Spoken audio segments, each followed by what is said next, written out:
What's up, everybody? Welcome to Toneway Academy, where I teach you guys how to trade in the Forex market. Forex meaning foreign exchange. Alright, cool. So I'm going to ask y'all a quick little question, a quick little quiz. What's the difference between stock market and Forex market?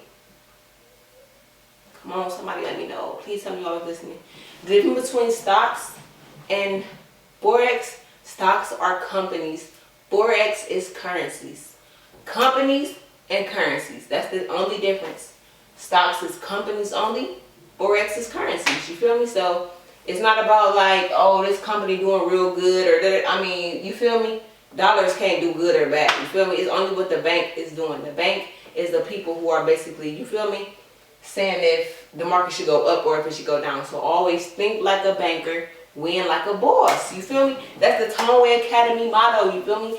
Think like a banker, win like a boss. Win like a boss, period. And at the end of the day, at Toneway Academy, I'm definitely here to help you trade Forex so you can stunt on your X, period. And that's just a joke. But with that being said, make sure y'all like, comment, and subscribe, and I will see all of y'all in the next video. Again, if you have any questions or comments like that, please comment it down below, and I will definitely respond to them as soon as I can. Love y'all.